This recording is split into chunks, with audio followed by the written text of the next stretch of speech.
In 2004, English football went into meltdown after Wimbledon were moved 56 miles north from their home in South London to the concrete hellhole that is Milton Keynes. This upset everyone. Fans started a Phoenix club that would quickly rise up the pyramid, eventually playing in the same league as their bitter rivals. Milton Keynes still retains a hatred amongst English fans for how they came about, but similar events had just happened north of the border. In 2002, Airdrieonians went under due to spiralling debts. What followed was the stripping of another club of its history and community just to take their spot back in the league. The victims in this instance were the West Dunbartonshire side, Clydebank, who had their own issues. So in this video, I'll be looking at the stories of both clubs, how the merger came about and was received, and what has happened in the aftermath of these events. First, let's talk about Clydebank. The town has an interesting relationship with football, with multiple clubs representing the area over the years. The first club was founded in 1888 and lasted until 1895, whilst not really getting anywhere in the Scottish Cup, and they never played in the Scottish Football League. A new club was founded in 1899, also called Clydebank, but they only lasted one season. Next was Clydebank Athletic, who went senior in 1890, but they only lasted until 1893. In 1899, Dundalkton Juniors were founded in the neighbouring village of the same name, but in 1900 they moved into town and changed names to Clydebank Juniors. In 1914, another team called Clydebank was formed and joined the Scottish Football League, starting in Division 2. World War I halted the league, and when that came to an end, Clydebank would be playing in the top division for the first time. In 1922, they were relegated, and due to the Great Depression, would fold in 1931. Clydebank Juniors, meanwhile, had been having some success at the junior level, with multiple league and cup titles whilst playing at their ground, Kilbowie Park. In 1964, the first merger that would involve the town of Clydebank would happen. The Steedman brothers, who owned Falkirk-based East Stirlingshire, would merge with Clydebank Juniors, creating ES Clydebank. They would retain their place in the second division of the Football League, whilst playing games out of Kilbowie Park. As you can guess, nobody liked this arrangement. The shareholders of East Stirlingshire would win court cases against the Steedman brothers, and the clubs would revert to their previous forms, with East Stirlingshire returning to Falkirk. The Steedman brothers would remain in Clydebank though, forming a new club who would play juniors for 1965 before being elected to the Scottish Football League in 1966. In 1975, Scottish football saw some restructuring, with there now being 3 tiers in the Football League, with the Bankies being placed in the second division, the new third tier. Clydebank would win the second division that season, and then would finish second in the first division, gaining promotion to the Premier Division. They would end up becoming a bit of a yo-yo club, gaining promotion to the Premier Division a further 2 times and getting relegated almost immediately both times. In 1996, the future of the club would change as the Steedman brothers would sell Kilbowie, with plans to build a new stadium in the town. This did not happen, however. For the next 6 years, Clydebank would be in exile, playing games in Dumbarton and then Greenock. As attendances dried up, the Steedman brothers would sell the club, being bought by a Bermuda-based businessman called Dr. John Hall. Hall would spend his time trying to find a permanent home for the club, but not in Clydebank.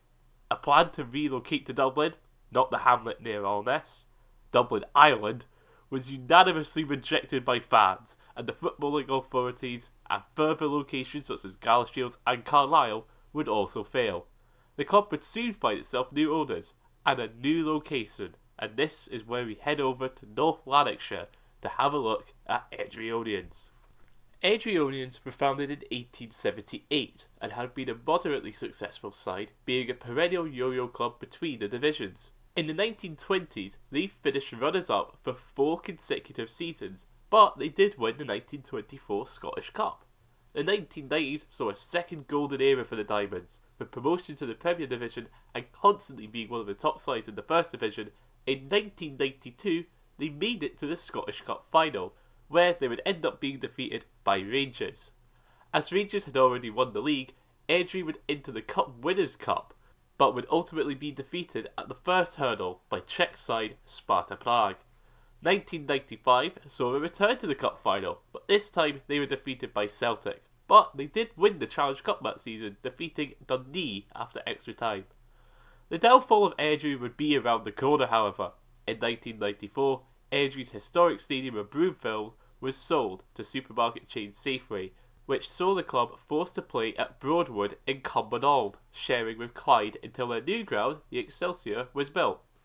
The Excelsior, however, would not be finished until 1998, with North Lanarkshire Council delaying the planning process, and during this time, Airdrie's attendances would dwindle. The lack of funds also led to a decrease in the quality of the side, meaning that when Airdrie would finally return to the town, they faced much lower crowds than before. At the turn of the century, the club were in severe financial difficulties, and when sole director Joey Rowan suddenly passed away, it signalled the end for the club. In February 2000, the club would be taken over by liquidators, and at the end of the season, most of the squad would be let go. In the summer, Steve Archibald would come in and would bring in some foreign talent to improve the squad, and on the pitch, this tactic worked, with a Challenge Cup victory being a major highlight. Off the pitch, however, it was not working. KGHM, who were the liquidators, cut off talks with Steve Archibald due to a lack of payments made, and this meant those players would leave at the end of the season. In fact, they almost got relegated to the second tier, as the club were close to not being able to fulfil their final fixtures. Ian McCall would become manager for the 01-02 season, and with his squad rebuild, the Diamonds season would improve on the previous season with a second place finish and a retention of the Challenge Cup. This would not save the club, however, as on the 1st of May 2002, Airdrieonians would be liquidated with debts of up to £3 million. So, two different clubs, but two very similar situations. With the death of Airdrieonians, a space had opened up in the league. Multiple clubs applied for ascension to the league, including a Phoenix club called Airdrie United. They were up against Huntly, Edinburgh City, Cove Rangers, Preston Athletic and Gala Ferrydean, but would be beaten out by Gretna. This meant that Airdrie United would not be in the league for the 2002-2003 season. Or would it? With Clydebank also in a desperate financial situation, Jim Ballantyne, the businessman behind the Airdrie bid, would purchase Clydebank, move them to Airdrie and rebrand them as Airdrie United. This wouldn't go unchallenged, with a last-minute bid to save the Bankies coming from the fans, but it didn't match the bid from Airdrie, and soon the SFA would allow the move. This came with great controversy, with many fans from around Scotland denouncing the move and mourning the loss of Clydebank. The fans, however, would not give up, as part of the takeover meant that the name and badge would be left for a Phoenix club should one be formed. The fans promptly set up a new Clydebank, the 5th club for the town, and would join the West Region Juniors. Airdrie United, meanwhile, would take Clydebank's place in the 2nd Division. So what has happened to the club since?